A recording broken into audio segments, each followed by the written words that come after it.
que vem primeiro em 2023. Bradesco. Boa noite. Olá, boa noite.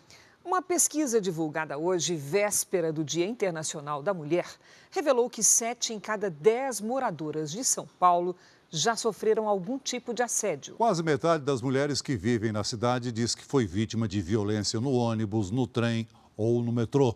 E é no transporte público onde elas se sentem mais inseguras.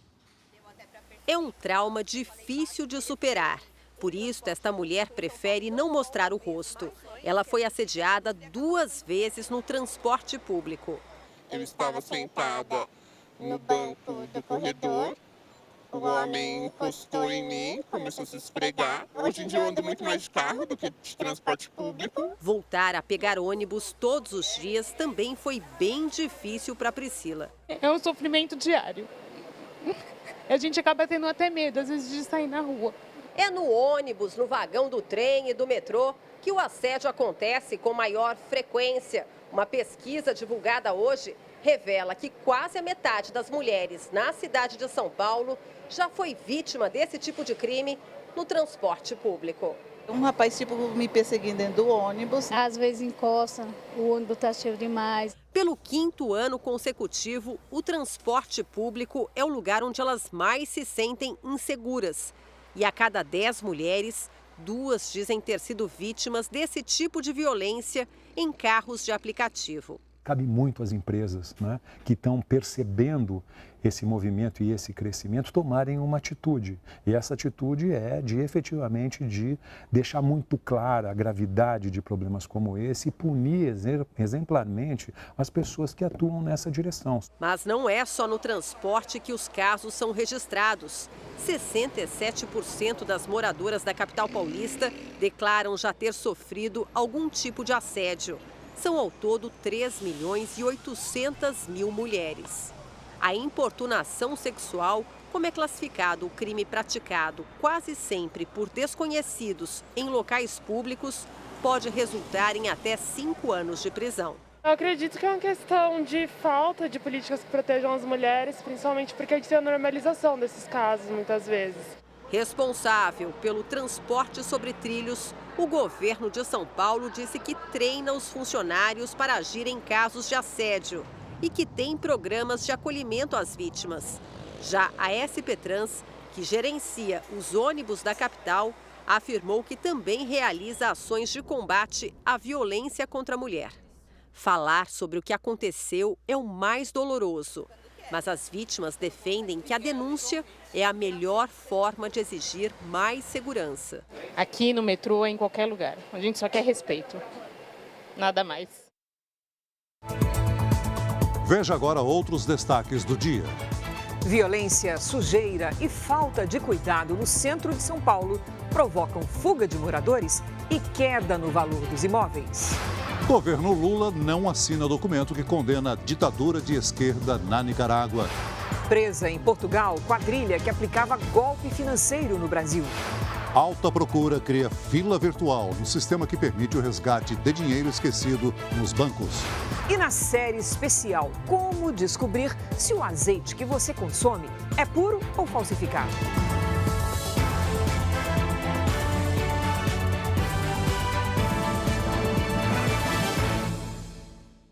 Oferecimento: Bradesco. Renegocie suas dívidas com condições especiais.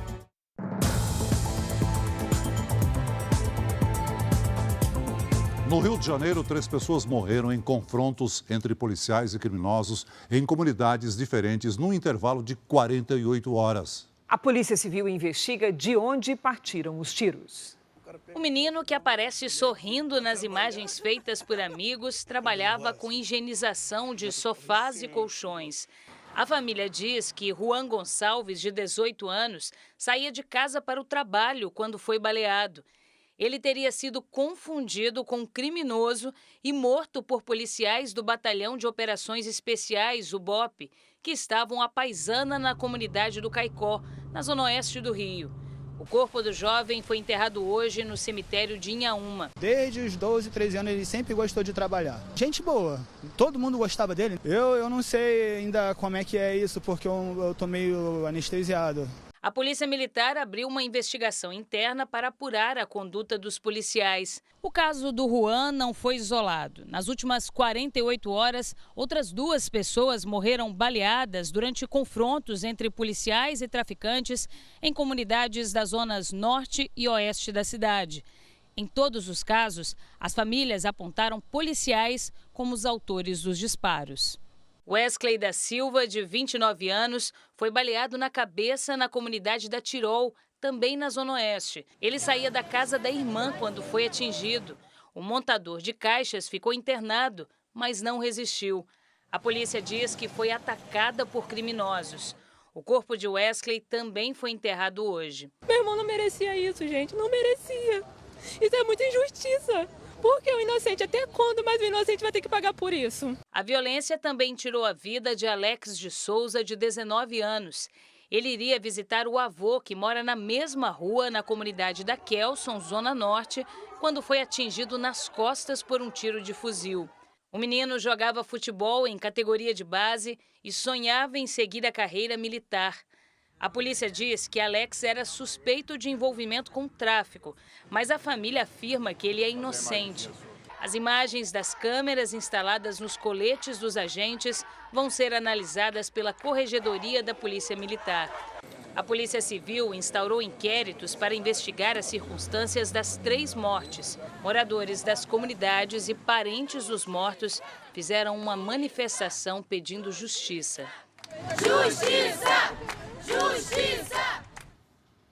A Secretaria de Estado de Polícia Militar do Rio de Janeiro diz que colabora integralmente com as investigações da Polícia Civil e reforça que instaurou procedimentos para apurar os fatos. Violência, sujeira e falta de atendimento à população vulnerável. A degradação que avança no centro de São Paulo oferece riscos à saúde pública e provoca prejuízos a uma das regiões mais importantes da maior metrópole brasileira. Em praças e calçadas, moradores de rua dividem espaço com lixo, de onde muitas vezes retiram alimentos e objetos usados como moeda na compra de drogas. De um saco de lixo revirado na calçada, o homem retira uma garrafa descartada e bebe o que restava de água. A poucos metros dali, outra ameaça de contaminação a céu aberto.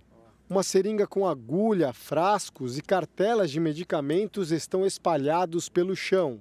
As imagens registradas no centro da capital paulista são alarmantes e cada vez mais comuns. A cidade está completamente, notadamente na região central, tomada pelo lixo.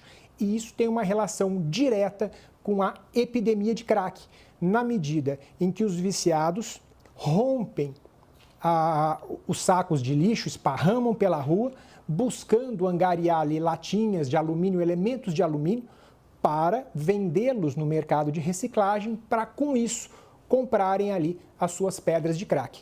Diante da situação, o Ministério Público Federal entrou com uma ação civil pública para que o governo do estado e a Prefeitura de São Paulo adotem medidas imediatas contra o acúmulo de lixo. 2 medidas são requeridas, ou seja, medidas tendentes a impedir que o lixo se espalhe pela cidade. Ou seja, lixeiras subterrâneas, que são muito eficientes e muito modernas. Na impossibilidade de fazê-lo, também deixamos aberta a possibilidade de espalhar pela cidade, notadamente pelo centro de São Paulo, lixeiras de superfície, lixeiras externas, porém invioláveis. Na região histórica onde fica o famoso mercado municipal da cidade, a sensação de insegurança prevalece. Cada dia que passa está ficando mais difícil a gente andar, está mais perigoso. O celular eu coloco na bolsa, não uso assim, andando, né? Sempre entro em algum lugar. Outra imagem que simboliza a degradação do centro. O prédio de 180 anos, antigo quartel do Exército e da Polícia Militar, está totalmente abandonado. Apartamento amplo, bem cuidado, próximo a pontos turísticos, terminal de ônibus, estação de metrô. Os imóveis no centro histórico de São Paulo já foram muito valorizados, mas a região vê uma fuga de moradores por conta do abandono e da violência. Nesse prédio, por exemplo, o valor de aluguel e de venda dos apartamentos caiu 25% em apenas 2 anos. E mesmo assim, praticamente não há interessados. As pessoas chegam aqui, quando vê um ambiente na rua, vê tudo que acontece aqui, as pessoas ficam com medo, ficam desmotivadas. Desvalorizou o preço do apartamento e desvaloriza também no aluguel do apartamento, né? Denilson é zelador do prédio há 9 anos. A percepção dele é confirmada pelas estatísticas. Um levantamento de um site de aluguel de imóveis mostra que o centro é o bairro que mais se desvalorizou em São Paulo. Queda de mais de 8% no valor dos apartamentos num período de 6 meses. Hoje, a Polícia Militar fez uma operação no centro histórico contra roubo e furto de celulares. Segundo o governador Tarcísio de Freitas, o estado tem reforçado as medidas para combater a criminalidade na região. A gente vai aumentar o efetivo policial, criar medidas também para trazer pessoas que já estão na reserva para atividades administrativas, para liberar o efetivo na ativa para voltar para a rua. E nós vamos endurecer. Os órgãos públicos, o governo, a prefeitura, eles deveriam fazer algo efetivamente, não só promessa. Porque aqui é o centro histórico de São Paulo. Aqui é onde todo mundo tem turista, né, tem pessoas que trafegam aqui e a gente não vê isso, a gente não vê essa atenção. A Prefeitura de São Paulo reiterou em nota que realiza diariamente os serviços de zeladoria e de limpeza em toda a região central. Sobre a ação do Ministério Público Federal, que informou que a Procuradoria-Geral do município tem demonstrado em juízo que não há qualquer irregularidade na atuação da própria Prefeitura. Após 2 anos, polícia ainda não concluiu as investigações sobre o assassinato de uma líder comunitária em São Paulo. Uma perícia no celular da vítima revelou que 2 meses antes de ser morta, ela pediu ajuda ao então vereador Ricardo Nunes, hoje prefeito de São Paulo. A organização não governamental, comandada por Vera Lúcia da Silva Santos, era investigada por desvio milionário de dinheiro público. O pedido de ajuda a Ricardo Nunes foi feito por um aplicativo de mensagens. Vera Lúcia enfrentava problemas com as finanças da ONG Auriverde, no extremo sul de São Paulo. A instituição cuidava de 1.500 crianças e recebia repasses mensais da prefeitura de R$ 700 mil para administrar creches e projetos sociais em comunidades. Uma fiscalização de rotina da Secretaria Municipal da Fazenda encontrou as irregularidades na ONG. Os auditores descobriram que extratos e notas fiscais fraudulentas foram emitidos pela instituição para receber dinheiro da prefeitura. Só em 2016, a entidade recebeu cerca de R$ 7 milhões e foram encontrados desvios de cerca de 600 mil. É dever da fiscalização aferir se todos esses documentos apresentados em prestação de contas são lícitos. Cada centavo tem que ser demonstrado pelo ente conveniente, conveniado, a sua destinação e sua utilização. Com a fraude financeira descoberta, a ONG corria o risco de perder os contratos com a prefeitura. No dia 4 de maio de 2020, a Procuradoria-Geral do município mandou o caso para o Ministério Público. E Vera Lúcia foi em busca de ajuda. Acionou o então vereador Ricardo Nunes, hoje prefeito de São Paulo. A resposta veio rápido. Nunes pediu os dados para que pudesse ajudar Vera Lúcia junto à Secretaria da Fazenda. Vera informou o CNPJ da ONG e encaminhou um documento sobre a cobrança da dívida. 3 dias depois, Ricardo Nunes mandou este ofício para a Procuradoria e pediu ajuda com extrema urgência. Explicou que a ONG foi notificada por prática de crime contra a ordem tributária, que a entidade teve os repasses públicos bloqueados e, por fim, pediu que a Procuradoria analisasse o caso para uma eventual correção. Menos de 2 meses depois, Vera Lúcia desapareceu. O corpo dela foi encontrado dentro de um carro carbonizado. Para a Polícia Civil, o homicídio tem ligação com a descoberta dos desvios de dinheiro público da ONG que ela presidia. Todos os meses, a instituição enviava notas fiscais frias e extratos bancários falsificados para comprovar gastos que não existiam nas creches. Até agora, a polícia não sabe quem assassinou a líder comunitária e a Prefeitura de São Paulo não tem pistas de onde foi parar o dinheiro desviado.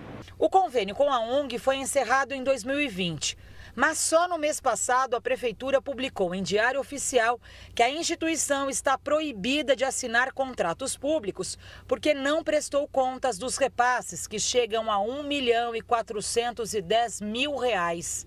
É necessário que, se houve dano ao erário, se houve desvio de verba pública, que aqueles que deram causa a tudo isso sejam, portanto, responsabilizados. A Polícia Civil informou que as investigações sobre o assassinato e os supostos crimes contra a administração pública estão sob sigilo.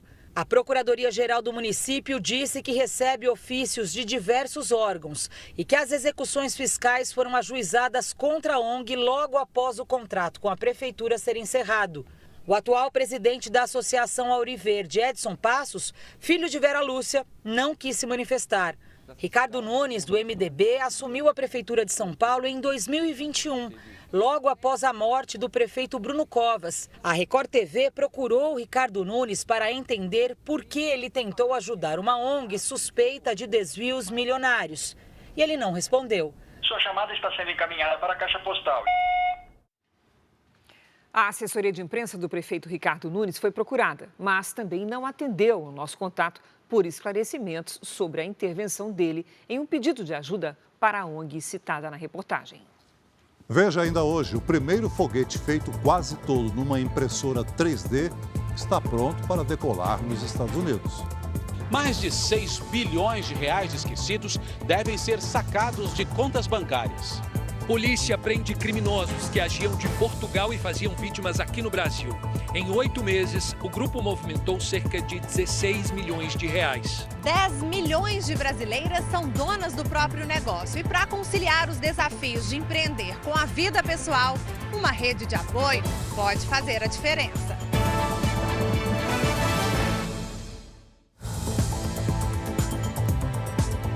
Você paga suas compras com cartões por aproximação? Olha, o sistema é muito prático, mas é preciso ficar atento. Conosco está a Patrícia Lages, que tem alguns conselhos para nós. Oi, Pati, boa noite. Boa noite, Cris, Celso. Boa noite para você de casa. Primeiro é preciso identificar quais cartões possuem essa tecnologia e é bem simples. Se o seu cartão tem esse sinal aqui, indica que ele funciona por aproximação. Além de não precisar inserir na maquininha, em alguns casos também não é preciso nem digitar a senha. As vantagens são a rapidez, a facilidade e a segurança, já que as informações trocadas entre o cartão e a maquininha são protegidas por criptografia. Pati, o sistema é útil, a gente se acostuma rapidamente com tudo que é fácil e rápido. Verdade. Mas os golpistas estão à espreita, né? Como é que a gente pode se proteger? Eles estão sempre à espreita, viu, Cris? Olha, toda movimentação financeira exige atenção, então vamos às dicas. Nunca entregue o cartão para quem está cobrando, mantenha a distância, né? Fique com o cartão e fique longe da maquininha, só aproxime depois de conferir se o valor está correto. Agora, peça também que o banco estabeleça um valor baixo para as operações sem senha. Assim, as compras de maior valor vão ser feitas somente com a digitação. Ative também as notificações. Todas as vezes que o cartão for utilizado, o consumidor vai receber uma mensagem. E aí, se não reconhecer a compra ou o valor, deve acionar imediatamente o banco. Agora, ainda que o cartão possua essa tecnologia, o uso dela não é obrigatório. Para desativar é bem fácil. Você entra no aplicativo do banco e desabilita a função. Se mudar de ideia, é só habilitar novamente. Cris. Obrigada, Pati. Você vai ver a seguir. Polícia faz operação de reintegração de posse em fazendas produtivas invadidas pelo MST na Bahia. O empresário afirma ter sido dopado com uma seringa na fila de uma balada aqui em São Paulo e perdido R$37 mil. O governo do Irã anuncia as primeiras prisões relacionadas aos casos de envenenamento nas escolas femininas do país.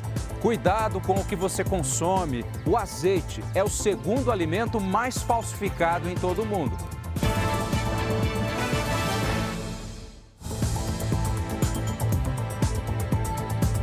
Um incêndio atingiu um shopping em São Luís, no Maranhão. Pelo menos 6 pessoas deram entrada num hospital com queimaduras graves.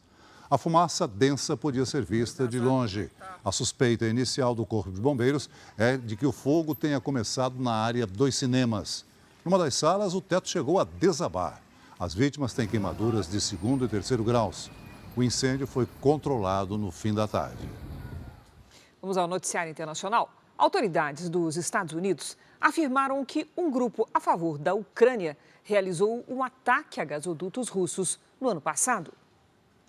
Os gasodutos sofreram explosões no Mar Báltico em setembro de 2022. Como eles uniam a Rússia a países europeus que apoiaram a Ucrânia, havia a suspeita de que o regime de Vladimir Putin fosse o responsável pela sabotagem como uma espécie de retaliação. Os relatórios de inteligência dos Estados Unidos não dão detalhes sobre os sabotadores e apontam que não há evidências de que o presidente ucraniano Volodymyr Zelensky ou o exército do país esteja envolvido. Desde as explosões do ano passado, os governos da Rússia e da Ucrânia se acusam pela ação.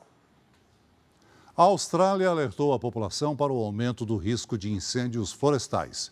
Bombeiros tentam conter ao menos 33 focos que ainda estão ativos em Nova Gales do Sul, o estado mais populoso do país, onde fica a cidade de Sydney. A região enfrenta a mais intensa onda de calor dos últimos 2 anos. Em alguns locais, as temperaturas passaram de 40 graus na segunda-feira. O Jornal da Record faz uma pausa e, na volta, você vai acompanhar a história de um homem que foi dopado com uma seringa na fila de uma casa noturna. Você fica agora com o pronunciamento da ministra das Mulheres, Cida Gonçalves.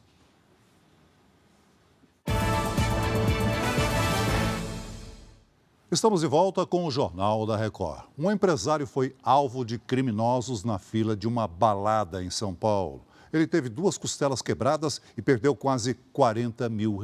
De acordo com a polícia, o golpe pode ser uma variação do chamado Boa Noite Cinderela. Só que desta vez, em vez de colocar drogas na bebida, os criminosos usaram uma seringa para injetar alguma droga e dopar a vítima. Esse empresário de 41 anos ainda está assustado com o pesadelo que viveu. Estou completamente atônito ainda, né? É uma nova modalidade de crime, assim, que é muito rápida, né? É uma coisa que você toma uma picadinha, em 30 segundos você desfalece e vai acordar 2 dias depois. Ele foi dopado na fila de uma balada na zona oeste de São Paulo. Recebeu uma picada suspeita nas costas. Você acha que é um inseto, você olha para cima, você olha para o lado, fala, marimbondo, vespa, abelha, essa hora. E aí você dá uns 10 passos e de repente apaga. Eu nem lembro de apagar. Você vê quão potente é essa substância. O homem foi socorrido desmaiado na manhã seguinte pelo SAMU em uma praça. Estava com 2 costelas quebradas, ferimentos pelo corpo, sem o celular e sem a carteira.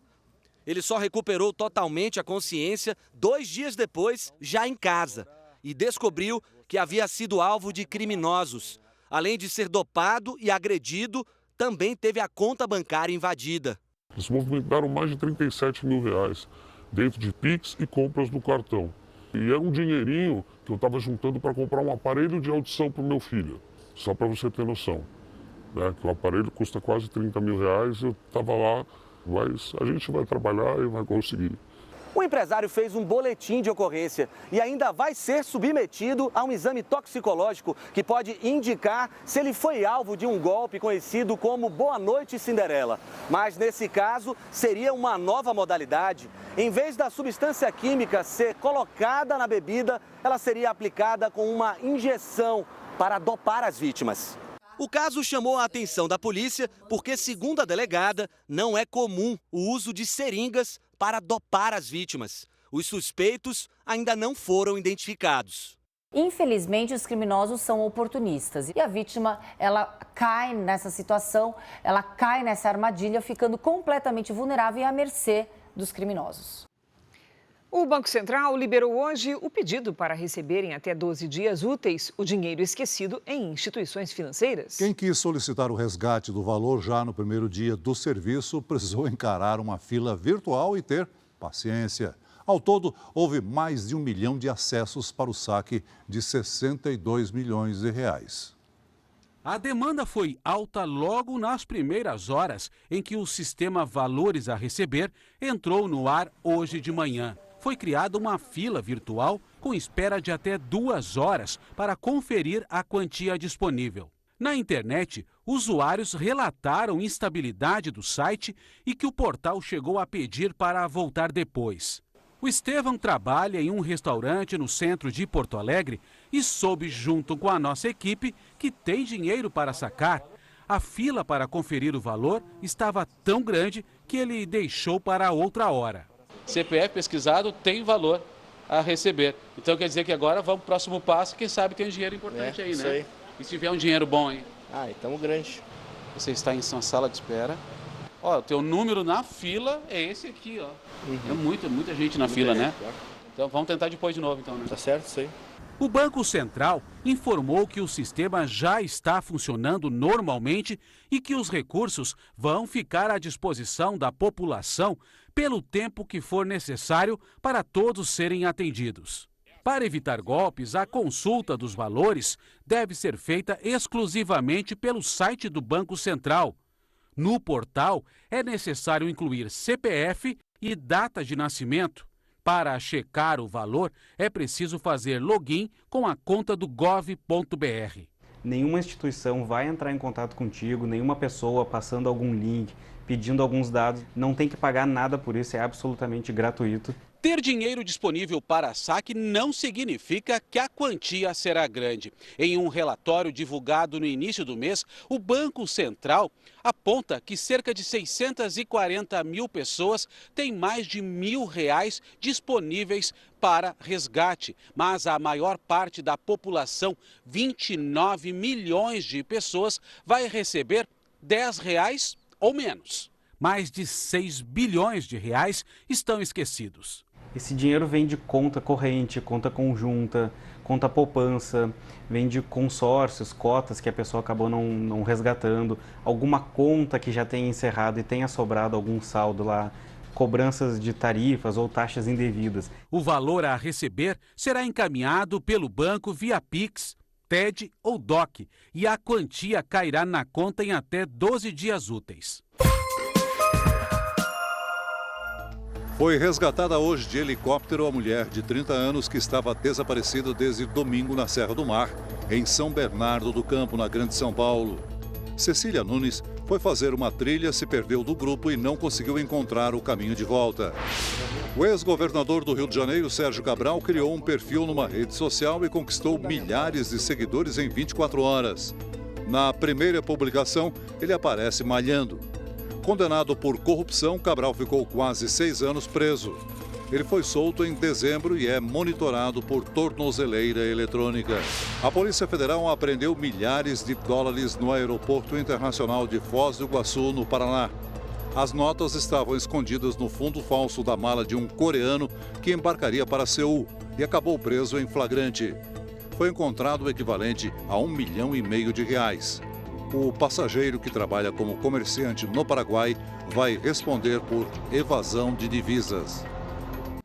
Em parceria com a Interpol, a Polícia Civil do Distrito Federal desarticulou uma quadrilha internacional que agia em Portugal e cometia golpes financeiros contra pessoas aqui no Brasil. Os criminosos tentavam passar confiança pela internet para convencer as vítimas. Prometiam retorno financeiro elevado, o que não ocorria. Eles seriam responsáveis por comandar um esquema de falsos investimentos no mercado financeiro. Brasileiros que moram em Portugal eram recrutados pela quadrilha para trabalhar como operadores de telemarketing. 4 call centers com cerca de 150 brasileiros, geralmente brasileiros ilegais que moram em Portugal, que tinham a função de ficar o dia inteiro ligando aqui para o Brasil, oferecendo essas corretagens, esses investimentos com rentabilidade altíssima, garantida, até encontrar um desavisado. O caso começou a ser investigado há um ano, quando um casal aqui de Brasília caiu no golpe e procurou a polícia. As vítimas perderam mais de R$600 mil. As investigações apontaram que mais de 900 pessoas foram alvo do esquema em todo o Brasil. Cerca de R$16 milhões foram enviados pelas vítimas para contas dos criminosos no exterior. 3 brasileiros foram presos em Lisboa, onde vivem de forma ilegal. Apesar do grupo atuar em Portugal, o principal chefe é de origem tcheca. Ele foi preso pela Interpol em Frankfurt, na Alemanha. Aqui em Portugal, as prisões foram realizadas pelo Serviço de Estrangeiros e Fronteiras, o SEF, com apoio da Polícia Internacional, a Interpol. Além dos 3 brasileiros, uma portuguesa também foi detida. De acordo com as investigações, os criminosos trabalhavam em uma empresa de fachada aqui na capital, Lisboa. Os agentes portugueses fizeram bloqueios de contas bancárias, sequestro de moedas digitais e suspensão de sites. 3 suspeitos ainda são procurados. O grupo também agia na República Tcheca, Inglaterra e Espanha na Europa e ainda no México e no Chile. Se inicia agora um processo de extradição, que é um processo através do canal judiciário diplomático, para que eles sejam recambiados para o Brasil e vão responder aqui em território brasileiro pelos crimes que cometeram contra cidadãos brasileiros. A Polícia Militar cumpriu ordens de reintegração de posse nas 3 fazendas invadidas pelo Movimento dos Trabalhadores Sem Terra, no sul da Bahia. Os invasores foram retirados das áreas da empresa Suzano na manhã de hoje. Não houve confronto. As terras produtivas ocupadas ilegalmente por cerca de 1.500 pessoas são usadas para cultivar eucalipto. A Suzano não se pronunciou sobre a retirada. O MST diz que a empresa descumpriu um acordo antigo sobre assentamentos, mas a Suzano nega. Uma reunião entre os 2 lados deve acontecer amanhã em Brasília. O laudo da perícia confirmou que a vereadora Iane Brena foi morta por asfixia. Os corpos dela e do namorado Rickson Pinto foram encontrados na casa em que moravam em Juazeiro do Norte, interior do Ceará. A principal linha de investigação é de feminicídio seguido de suicídio. O Tribunal Superior Eleitoral homenageou agora há pouco o presidente do Senado, Rodrigo Pacheco. Ele recebeu a medalha da Ordem do Mérito Assis Brasil. Então vamos a Brasília saber mais detalhes com a nossa colega Narla Aguiar. Olá, Narla, boa noite. O que é que representa essa medalha?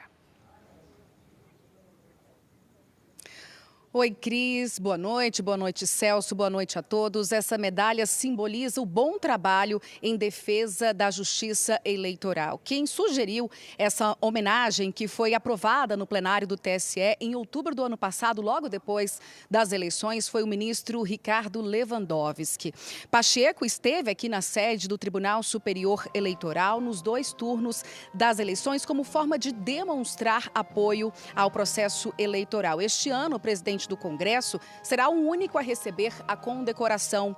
O presidente Lula, o vice Alckmin, a presidente do Supremo Tribunal Federal, Rosa Weber, o presidente do TSE, Alexandre de Moraes, e o ministro do TSE e do Supremo, Ricardo Lewandowski, além do presidente da Câmara, Arthur Lira, participaram da homenagem. Cris, Celso. Obrigada, Narla. 55 países assinaram na ONU um documento que condena o regime político da Nicarágua e seu ditador Daniel Ortega por violações aos direitos humanos. Mas o governo Lula não endossou o texto. A discussão da comunidade internacional foi no Conselho de Direitos Humanos da Organização das Nações Unidas. O governo do presidente Lula não aderiu a uma declaração de 55 países que denunciaram os crimes do ditador Daniel Ortega. O embaixador brasileiro se manteve em silêncio na sessão da última sexta-feira, diante da apresentação das denúncias. Entre os países que se posicionaram contra Ortega estão Estados Unidos, Canadá, França e até nações da América Latina, comandadas por governos de esquerda, como Chile e Colômbia. Os peritos da ONU concluíram que Daniel Ortega cometeu crimes contra a humanidade e violações generalizadas dos direitos humanos por razões políticas. Desde o fim de 2018, mais de 3.000 organizações da sociedade civil foram fechadas na Nicarágua e a imprensa independente é obrigada a trabalhar do exterior. Este ano, as autoridades do país da América Central retiraram a nacionalidade e expulsaram mais de 300 pessoas, sob a acusação de traição à pátria. Só nesta terça-feira, depois de grande repercussão negativa, é que a nossa diplomacia se posicionou no Conselho de Direitos Humanos. Em Genebra, na Suíça, o governo do presidente Luiz Inácio Lula da Silva diz que acompanha com atenção a situação na Nicarágua, que está preocupado com as violações de direitos humanos, mas se quer abordar a situação de forma construtiva e com diálogo. O Brasil se colocou à disposição para receber as pessoas que foram perseguidas pela ditadura e expulsas da Nicarágua. The Brazilian government follows the events in Nicaragua with utmost attention and is concerned with the reports of serious human rights violations and restrictions on democratic space in that country. In particular, summary executions, arbitrary detentions and torture against political dissidents. Os laços de amizade entre o ditador Daniel Ortega e o presidente Lula são antigos. Lula já esteve na Nicarágua para participar das comemorações do aniversário da revolução que colocou a esquerda no poder. No ano passado, logo após a vitória no primeiro turno das eleições no Brasil, Ortega publicou cartas saudando a vitória do petista e chamando Lula de irmão. Faltam menos de 2 semanas para terminar o verão e os temporais não dão trégua. O Rio de Janeiro entrou em alerta hoje à tarde. Vamos conversar com a Lidiane Sayuri. Oi, Lid. As águas de março, né? Chuva forte até o final dessa temporada? É isso mesmo, Cris. Boa noite para você, boa noite, Celso, boa noite a todos que nos acompanham. As condições do verão ainda seguem até as primeiras semanas do outono. O verão é a estação mais quente e úmida do ano. O calor e a umidade são os principais ingredientes para a formação de nuvens carregadas. E nesta quarta-feira, uma circulação de ventos de norte a sudeste reforça esta condição. Há previsão de chuva em todas as regiões do país. Apenas nas áreas claras não deve chover. Em Porto Alegre, em São Paulo, temporais isolados e máxima de 30 graus. Em Campo Grande, 31. Em Palmas, Rio Branco e Manaus, faz 33. Em Salvador e Fortaleza, chuva leve a qualquer hora e 32 graus. Em Curitiba e no Rio de Janeiro, previsão de chuva forte com rajadas de vento e trovoadas à tarde. Máximas de 29 e de 39 graus. No Centro-Oeste, as tempestades acontecem logo cedo. Em Cuiabá, faz até 33. Em Goiânia, máxima de 30. Hora do Tempo Delivery. O Ari é de Petrolina, Pernambuco, Lidy. Vamos lá. Oi, Ari. Seguinte, se prepare para dias muito secos aí em Petrolina. Até o fim da semana, o sol predomina e a umidade do ar fica abaixo dos 30%. O Luiz quer saber como é que fica o tempo em Lisboa. A filha dele faz faculdade lá. Opa! Delivery internacional? Luiz, sua filha terá uma semana com muitas nuvens e frio. E aquela chuvinha fraca que diminui ainda mais a sensação térmica, sabe? Participe você também do Tempo Delivery pelas redes sociais com a hashtag #VocêNoJR. Cris, Celso. Obrigada, Lidy. Até amanhã, Lidy. No Irã, autoridades anunciaram as primeiras 5 prisões pelo suposto envenenamento de estudantes em escolas femininas. O governo iraniano afirmou que as detenções aconteceram em 5 províncias do país. A identidade dos suspeitos não foi revelada. A principal hipótese é de que os responsáveis pelos ataques tenham ligação com movimentos radicais que pretendem fechar escolas para meninas no país. Nos últimos casos divulgados, 40 alunas na cidade de Zahedan, no sudeste do Irã, foram intoxicadas. As vítimas dizem sentir náusea, falta de ar e tontura. A investigação preliminar do governo iraniano descobriu que mais de 5.000 alunas foram envenenadas em quase 230 escolas, que foram fechadas em seguida. Não se sabe ainda qual é a substância usada nos ataques, que levaram as adolescentes ao hospital com intoxicação.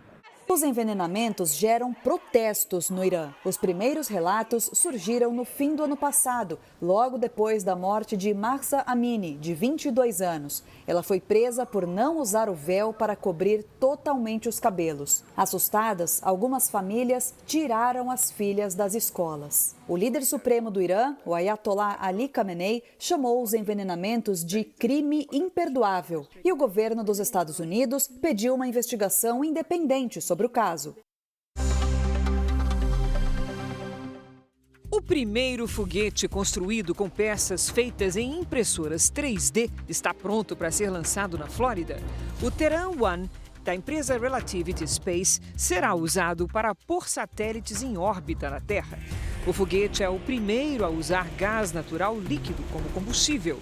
O lançamento está previsto para esta quarta-feira. Em Paris, manifestantes entraram em confronto com a polícia após protestos em várias regiões. Os atos convocados pelos sindicatos pedem o fim da reforma da Previdência. Entre as propostas está o aumento da idade para a aposentadoria, que passaria de 62 para 64 anos. Em visita surpresa ao Iraque, o secretário de Defesa dos Estados Unidos afirmou que Washington vai manter a presença militar no país. A viagem de Lloyd Austin ocorre próximo ao aniversário de 20 anos da invasão americana que derrubou o regime de Saddam Hussein. Eu chamo agora a sua atenção para estes números. 10 milhões de brasileiras trabalham por conta própria. Juntas, elas representam 34% de todos os empreendedores do país. Para lidar com os desafios em administrar os negócios, muitas buscam por redes de apoio. Há 3 anos, Camila decidiu largar o emprego com carteira assinada e abrir uma loja de semijoias. Ela conta com o apoio de outras 50 mulheres que também decidiram empreender. Para mim, essa rede de apoio hoje, de indicação, de troca, é sensacional. São parcerias fundamentais que ajudam a promover as vendas. Eu indicava as pessoas que eu confiava e a mesma coisa era com elas. E aí foi surgindo essa rede de apoio que hoje são empreendedoras, né? E é assim, com uma apoiando a outra, que o Brasil alcançou no ano passado uma marca inédita de mulheres à frente do próprio negócio. São mais de 10 milhões. Entre os principais mercados escolhidos para empreender estão o de beleza, vestuário, saúde, serviços e artesanato. A Kátia faz parte de uma realidade comum ainda hoje. Além de fazer bolos para fora, cuida sozinha da casa. De acordo com um levantamento do Sebrae, 70% das mulheres empreendedoras vivem a mesma situação. Esta especialista em inteligência empresarial diz que, na maioria dos casos, as mulheres empreendem por necessidade. É de suma importância que existam leis, projetos e incentivos para apoiar o empreendedorismo como um todo, mas tendo um foco e um olhar especial para as mulheres. Um dos alimentos mais fraudados no mundo é o azeite. Para fazer um bom produto é necessário muito cuidado e paciência. E por isso, falsificadores não pensam 2 vezes antes de atropelar processos e adulterar o líquido presente na mesa de muitos brasileiros. Verdade, Celso. Hoje, na série especial do Jornal da Record, o comércio milionário do azeite falsificado. Saiba também fazer testes simples para ver se o azeite que você está servindo lá na sua salada é genuíno.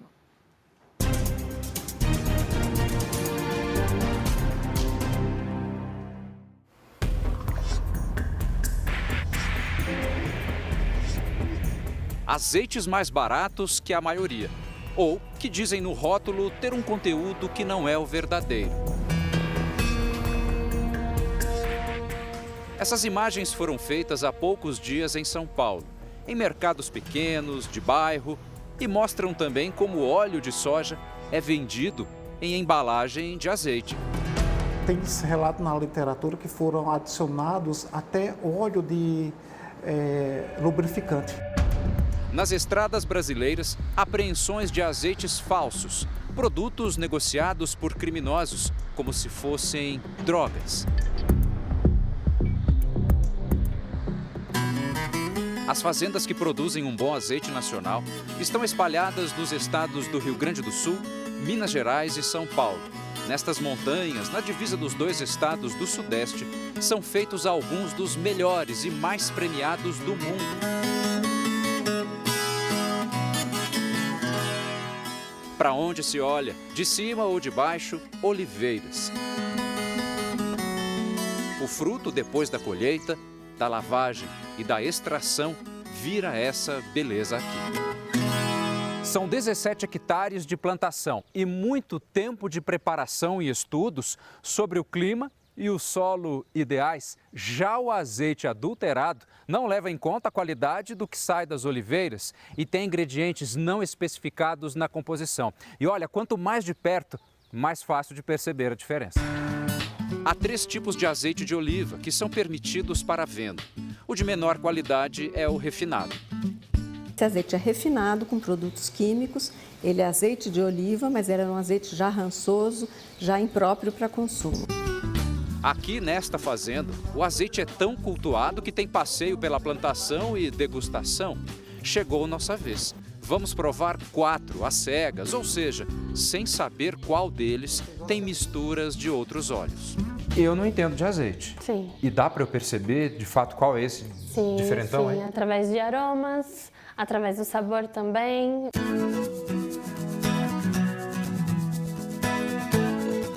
Mesmo sem ser grande entendedor, é fácil perceber qual azeite não tem as características de um produto de qualidade. Eu acho que foi o primeiro. Primeiro? Sim. É? Sim, foi o primeiro. E lembrando desse primeiro sabor, em relação aos outros 3, esse aqui tem mais gosto de óleo comum. Que o diga, então, num azeite adulterado.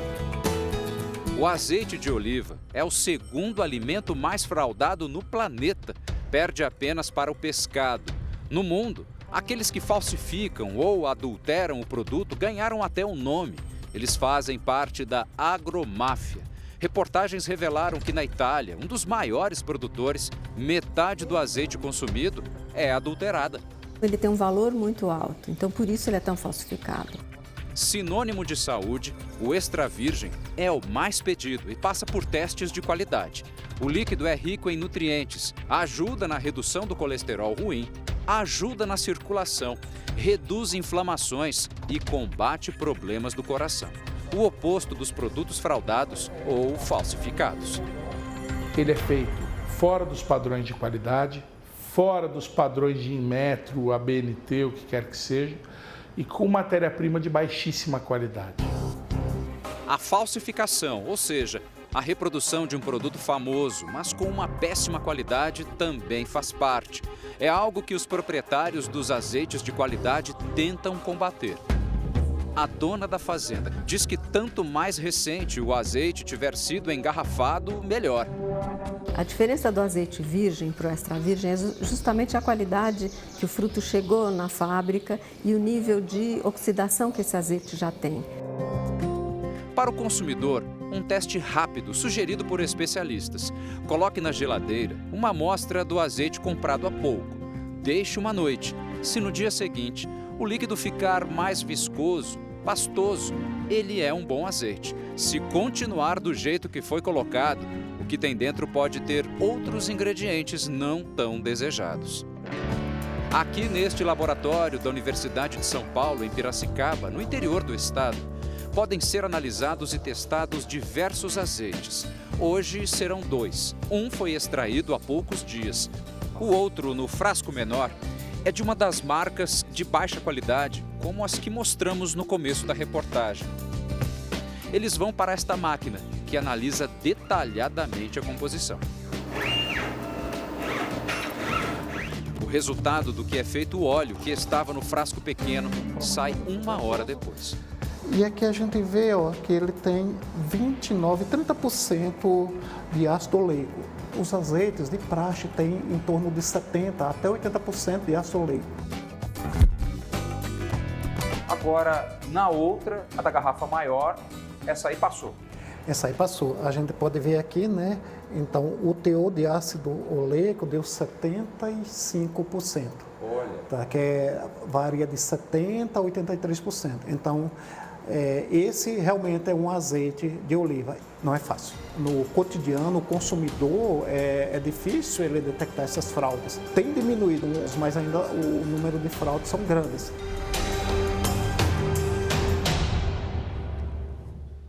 A falsificação e adulteração de alimentos é o tema do podcast JR 15 Minutos de hoje, que eu gravei para vocês. Eu e o repórter Fábio Menegatti conversamos com o médico nutrólogo do Hospital Moriá, Marcelo Cássio.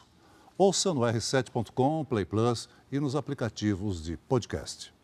O Jornal da Record termina aqui. Essa edição na íntegra e também a nossa versão em podcast estão no Play Plus e em todas as nossas plataformas digitais. E à 00:30 tem mais Jornal da Record. Você fica agora com a novela Jesus. E logo depois de Vidas em Jogo tem Cine Record especial com o filme Cores da Justiça. Ótima noite para você. Boa noite.